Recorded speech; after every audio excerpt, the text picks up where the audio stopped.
still going. I just love how you go, what happened? Like, fuck it. He's talking about technology. Yeah. I love giving you shit for being old, man, because it's really the only thing. You're so cool. Like, the only shit we can give you shit for is being old. And it's like, and I love it, you have the man. earliest podcast for any comedian. Like, most of us aren't up till 2, and you're like... This used to be at 10:30 too. Like, I'm lucky. And then I had to just have to compromise because sometimes I'm an early riser. A lot of times I am. I have to get things out because everybody got something else to do. Yeah. I figure if I gotta wait till 2 o'clock to do something, I done burn in daylight. The day is gone by because I don't like to be rushed. See, I like to use time. I don't let time use me, man. Not at my level. See, when I was a young man, I probably couldn't tell me this. Right. You know? Yeah, because you're running out of it. Right? Yeah, I don't mean that to be morbid or anything, but you're literally running out of time when you have less time than us. Man, you know what I mean? There like, you go. But it's like, I think my grandma, she used to get up at like 3 and go to bed at like 2. You know what I mean? Like, it's just because she was like, I'm fucking almost dead. I'm going to sleep then. It's so I figure I'm trying to get the best of them out of my life right now. You know, that's why I always try to, young people, whether it's male or female, that inspire me to do things. I look at a lot of young people that's doing good things, whatever it is. Your businesses, I don't hate on it, man. I don't make time for that. I really inspire you to help because, blessings come in all shapes, sizes, and forms to you. You know what I'm saying? And, just because somebody said, oh, well, he has that or they have that, well, that's cool. What I'm actually supposed to do is just keep living my life. And now, since I have things straight, with my grown kids, now I deal with my grandkids and stuff like that, and and I live by myself, and now it's going to be like that. But watching that CSI too much, man. Yeah, exactly. Well, you are in that demographic. I mean, you're the only person who's like, you look like CSI. Everyone else is trying to give me Riverdale references and shit. You know what I mean? Kids. Raymond was always saying I look like the gay kid from Riverdale, and she didn't want to laugh because of the descriptor, but it's like that's all. I've never seen the show, but that's what I hear. Yeah, I love that. I always look like some kind of white guy. So it's like, it's like you look like that white guy from that white thing. Well, it's all good, and the things that you have been doing now, because you came back and you had to get a lot of things situated. Because when I first met you, you was a wreck. You had very few friends that I know of. Well, You were a wreck. What? Yeah, well, I'm saying, like, to me, you was really close to, like, Ben Creed, you and Andy Gomez, and Trey, but then a lot of people went their separate ways, and going through what you was going through with your kids and trying to do this, but then all of a sudden you got it straightened out, so I'm just, I'm happy for you, man. Yeah. Because it's been rough, doing things you got to do, hell, when you have in and out relationship with women. Yeah, he looks good. I look good. Oh yeah, let's hook up, baby. Then all of a sudden, all these other women talking about you because there's a lot of things I know. Because when you get around a lot of women get jealous. I don't know if you're hitting the G spot right or whatever the situation is. I don't either. You know what I'm saying? But I feel like you're the only person who knows when they're hitting the G spot right. Like you're the only person who has that confidence. Well, I hope. Yeah, well, I'll tell you, when you get a woman that's really crazy Turbo Shaft, right? Yeah, Turbo Shaft. Oh, you trying to get me to go into that. No, I thought about this earlier. No, did you know he was a stripper? No. Exactly. Why has he never talked about this? This is back right before I went into the military. He's put me on blast about all these females. Motherfucker. 23, and they had this club in Dallas called Studio 67. And so they had a competition. The most magic. And when he's more like Kazam. And hey, like I say, I did what I had to do to make some money. No, I'm not. I don't think you should be ashamed of it. I'm not. You probably, dude. How old were you? I was in there from 20 to 23. So, like, you're the best shape of your life. Yes. And how tall are you now? I was 6'3", and I was you were like 6'4" then, probably. No, 6'3". I ain't shrunk. You never shrunk? I haven't shrunk. Yeah. Okay. Yeah, I'm glad. Well, you would never admit to shrinking. No, I wouldn't. Okay. I wouldn't. So you were 6'3". 6'3", we've been probably about 2. No. 205. Well, what's that again? She caught what I the double yeah, entendre. sorry, We're talking about dicks. I'm sorry. Yeah, it's all turbo good. shaft. We were talking about the turbo shaft. Yeah, that's what this. You know. No, I was thinking about that name. It's just like some lady goes home and she was like, I fucked a guy named Turbo Shaft last night. Yeah. And your friends are all like, I hope that's a good thing. Like, no, he came way too fast. He came way too fast. Yeah, he came immediately almost. He was all horned up from that dance he was doing. I didn't take it as like Turbo Shaft as like he like. Yeah. You know, turbos fast. Yeah. But maybe he like shafts as a turbo like that. He's a grower, not a shower. Like. Oh, well, you know. Oh, that he gets boners once quick? again. Yeah. Okay. That's the thing about it's like right up. Yeah. Hey, well, see, back then, I ain't gonna lie to you. Back then, we had certain people that had songs like Barry White. You know, when you can last as long as one of his songs, boy, you're the bad How long boy. was his song? Man, Barry White, he had one of them, that symphony orchestra one. 5 minutes That's still about not that 15 long. minutes. We talking about 15 minutes with the solo, the instrumental. Okay, Yeah, check okay. it out. Google it. You were a dynamo if you did it. Well, he's doing Barry White tonight, man. Yeah, Barry, watch out. I'm not- You're my everything. You're my first, and all that good stuff, man. So, what you got going on besides tomorrow night being a host of Open Mic? As far as I know right now, like whatever shows are coming through Mesquite, I should have brought a list, but Yeah.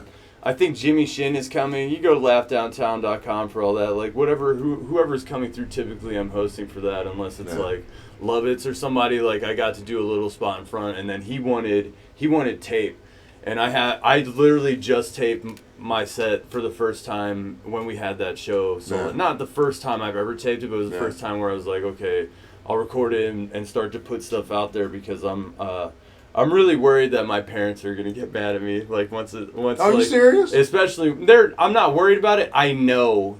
Yeah, I know. My mom's gonna get upset. Yeah, my mom's gonna get upset and like because take of the it words very that you personally. use. The X-Men joke. Oh. Yeah. I can't. I'm not. I don't want to do the joke. No. Basically, it's about my mom's been on like her 4th marriage right now, and all the guys have very interesting characteristics and stuff like that. So, and then my dad. Anything I say about my dad that's not like, oh, he was the greatest man who ever lived, he's gonna take like, what the fuck, you know what I mean? Like, and where your parents live? Where they live? Dad lives in Philly and my mom lives in Oregon. Oh, wow. So like they had to get as far away from. Wow, they got a good distance, man. Yeah. So like, but my mom's blocked on all social media, so she'll see it some other way, but like I know that she's gonna You blocked your own mom? Oh yeah. Or she blocked you? No, I block her. I have to, like every couple years. I'm just like, I can't fucking deal with this lady. So does she comment on all your stuff? Because like my parents are really supportive of like all my stuff. So like. No, it's not that she's annoying. No, I would love to have an annoying mom. That would have been great to have a mom at all in general. Like it's just like, it's I don't want to trauma dump. I don't want to get into a thing. She just wasn't around. Yeah. She just wasn't around, and if not consistently. She would show up for a couple years, then come back with a new husband. I had to stop learning their names after a while, so I just identify them by like physical characteristics. Like there was my real dad, then there was Puerto Rican dad, then she brought a dude home in a wheelchair. You know, it sounds like my mom fucks the X-Men. That's the joke. You know what I mean? And see, if I was saying that about, exactly. It's just like, so if she's going to take that very She's going to take that very personal. I did the best I could and wow. Oh, man, you might have But was she like, she was a single mom too, style, or they were together? Because like, I was a single mom for a really long time. No, she was never a single mom actually, now that I think about it, because she was always married. Like she literally broke up with a dude. She left her second husband, right? And like I came home from football practice and there was fucking chicken everywhere, and I was like, what happened? And she was like, I was 12, and she was like, I don't love him anymore. That's how she told me that she kicked her second husband out. You know what I mean? Chicken everywhere? He threw chicken everywhere. Oh. It was during dinner. It was during dinner while I was at practice. She was like, I can do this while Billy's gone, and then when he gets home, like, he won't have to see me get beat up by this dude or whatever happened. I don't know exactly what happened. I just came home. There was chicken on the... it's whatever. But there's chicken on the fridge. I don't want to say she deserved it, but... Yeah, I feel you. Well, you just keep it. Hey, that's it. Just keep it real and tell them the truth. I'm gonna put my sunglasses on so I can disassociate and feel more comfortable talking about this. So she she leaves that dude, right? And she gives me this whole speech about, it's me and you versus the world, whatever. And my dad wasn't really around too much either because, like, we didn't live in Philly. We lived in Jersey, and that was a long drive, you know, like an hour. Yeah. Fuck that. So, like, I was always with her, and she gave me this whole speech. And within, like, 2 weeks, a month maybe, she got this fucking disc email to her. This is in the 90s, and she logs into America Online, gets addicted to chat rooms, and meets a dude in a chat room within a week, I would say. And then next thing I know, we're going to Florida to meet some dude that she met on the fucking internet. Within a month or something of her leaving this other guy. So then we go down there. He's the coolest fucking guy I've ever met in my life. Huh. He's in a wheelchair. Yeah. That was his opening line on AOL was he's like, I'm in a wheelchair. She goes, no, you're not. Yes, I am. They fell in love somehow. Fucking beats me, whatever. He was dope, though. He played, like, guitar. He was in, like, a bunch of hair metal bands, and then he broke his back working construction he was working construction to, like, buy more guitars, probably. Yeah. And then he broke his fucking back in an accident, and he's in a wheelchair for the rest of his life. But he's, like, one of the best guitar players, like, I've ever met in my life. And, like, I went to college for music. Like, that dude is sick. And he has a hair metal show in Wisconsin. Like, he's in, like, syndication with his friend Red. It's called Red and Jerry's Rockin' Metal Revival. Okay. And they're I started playing guitar.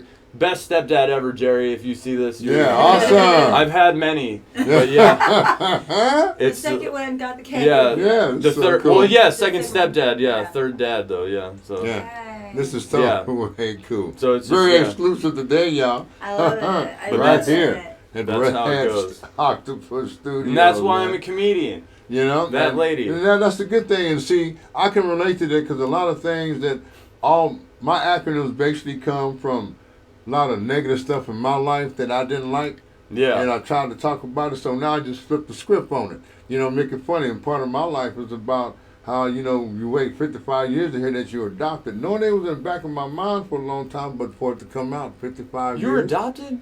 Yeah. I think I remember find out till forever. So you adulthood. How did you find out? Like, was it one of those deathbed confession things? No. Actually, my dad took it to his grave. Great guy. Loved him. But my mom, you know, she on my 55th birthday, man. Usually on my birthday, I want you to know. On your birthday? Yeah. On my 55th birthday. You know, I went out, came back in, and, you know, just relaxed for a couple hours. So I usually start my birthday at 1 minute after midnight. I go to 1 minute before midnight to the next day. I get 24 hours in. So I came in and get a little rest, and she says, son, God told me to tell you this. And that's when she showed me the obituary of my biological mom, which was 3 days before my birthday. I don't know if that's when she had the funeral or whatever happened. And then I read it and all this stuff. It was like, yeah. You know? What was? Do you know the circumstance under which you had to be like, or you were given up, or like? Did they tell you anything like that? Well, I have a biological sister. She's like 11 years younger than me. And we've met and talked and a lot of different scenarios. Because I finally asked my mother. I said, "Well, who's supposed to have been the sperm donor?" I didn't call it deadbeat dad. I called it a sperm donor. And I had 3 conflicting stories. Yeah. You know, about where she went off to college, she went here, and she met some guy here. And I don't know. I said, well, whatever. That's when I said that if I have African ancestors, I'm from Egypt, Northeast Africa. I'm not from the Congo or, you know, Kenya. No, I'm an Egyptian. That's how I look at it. You know, but I just try to pull that in with different things, and it didn't make me not love or respect my parents because they did a good job. Because I told them, I just couldn't understand why you wait so long. Because other people knew, a lot of people knew, man. So, and they said, well, it wasn't our place to tell you, or, you know, this and this and that, and, you know, I said, well, cool, then I guess you can get ghosted. It's a weird, both my parents are adopted. My mom and my dad. I think that's what they bonded over, because, like, they don't like each other. They never have, but they were like, my dad was best friends with my mom's brother, and my mom was best friends with my dad's sister. All 4 of them are adopted. Neither one of them, and none of them are biologically related or whatever, but they all had that, like, connection growing up.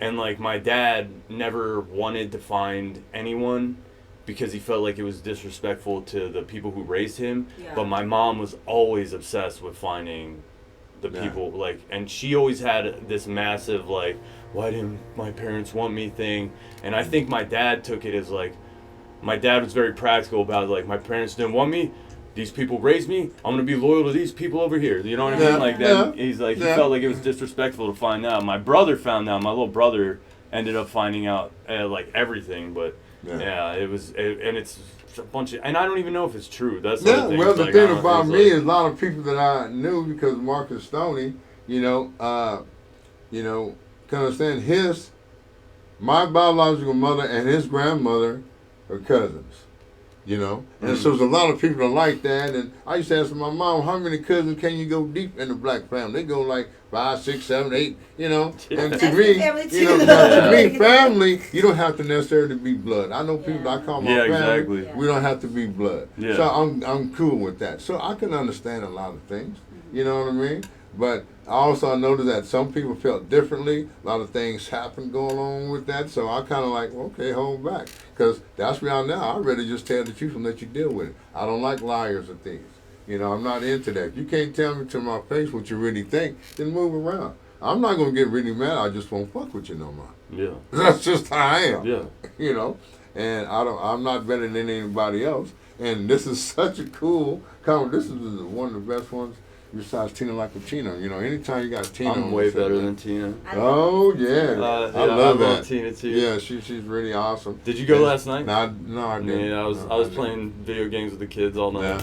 Tuesday's our day usually because I'm off. And, so summer's up now, so, we're playing, you know what Resident Evil is?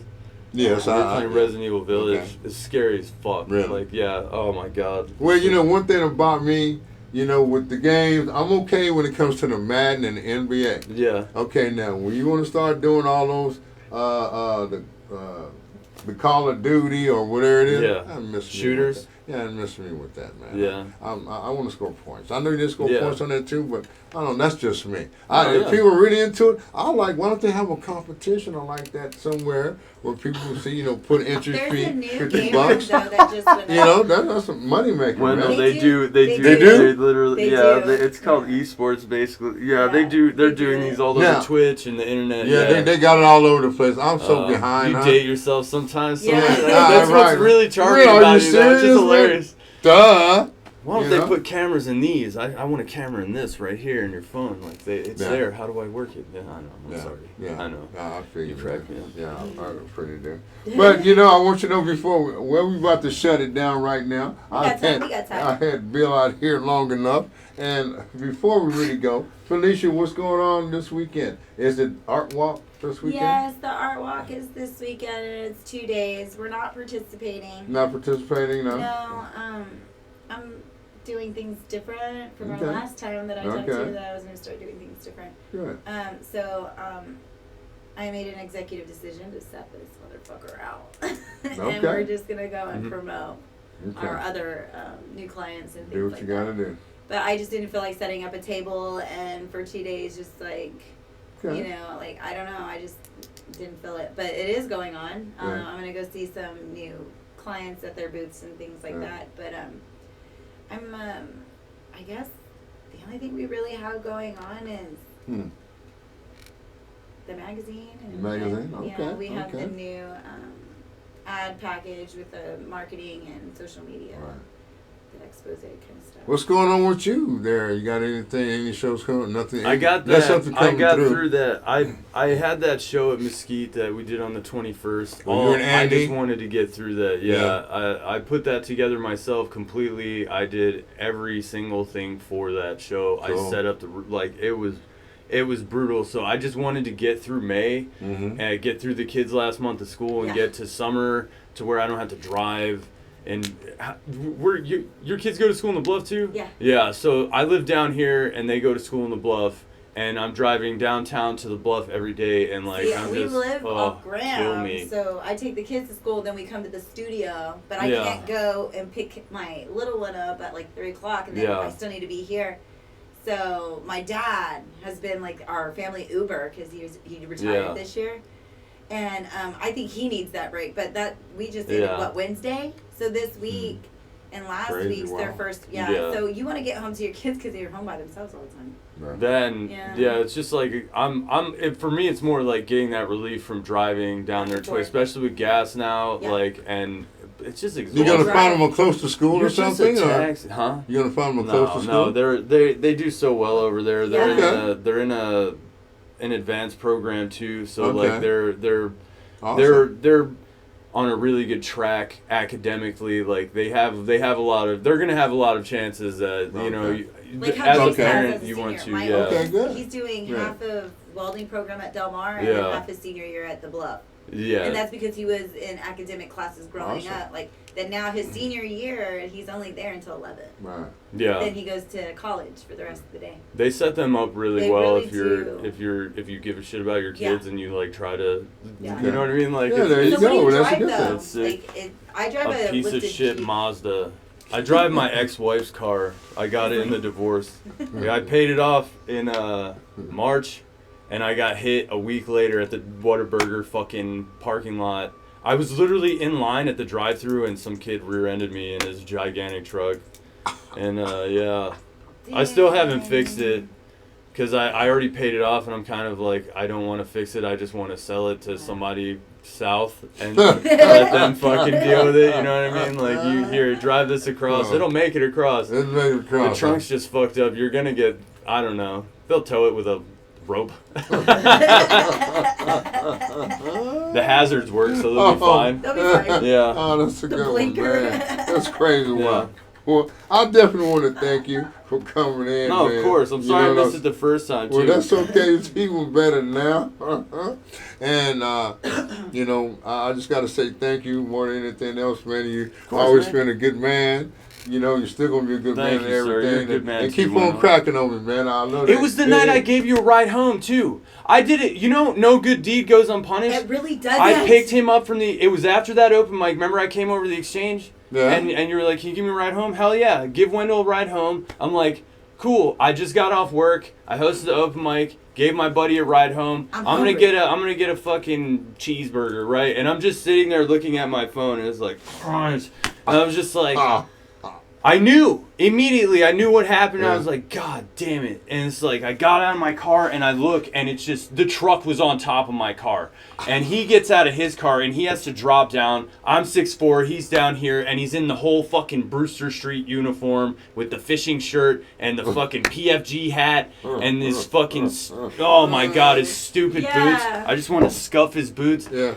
Oh, and I was like, do you have insurance or what? And he was like, oh, let me check. So that means no. That means no. Yeah. So he goes to, I don't know what the fuck he was doing. He had to do that awkward thing where he's like pretending to like flip through stuff. Yeah. Like maybe my insurance is between this magazine. Yeah.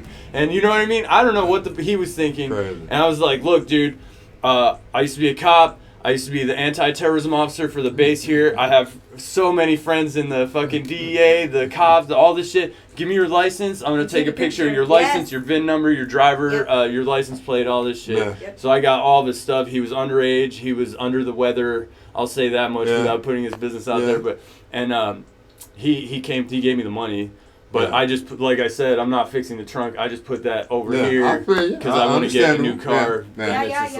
So I'm just, if you see a piece of shit silver Mazda with a fucked up trunk, that's me. That's what happened. And I'm not fixing it.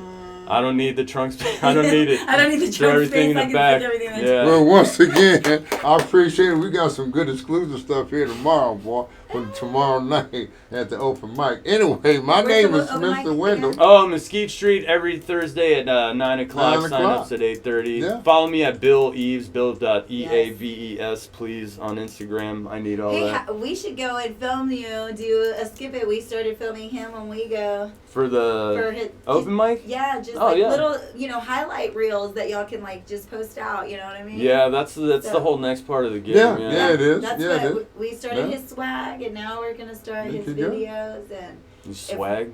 His swag line. What's that? I made 4 shirts last week. So mine You're going to have shirts?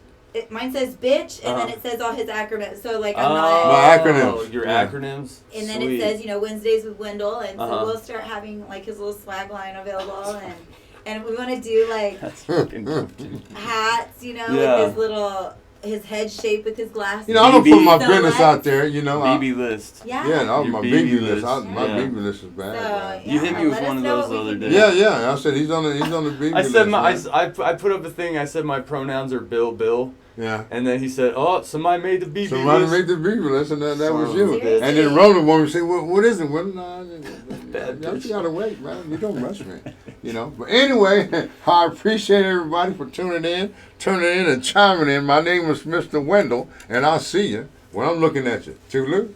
Bye.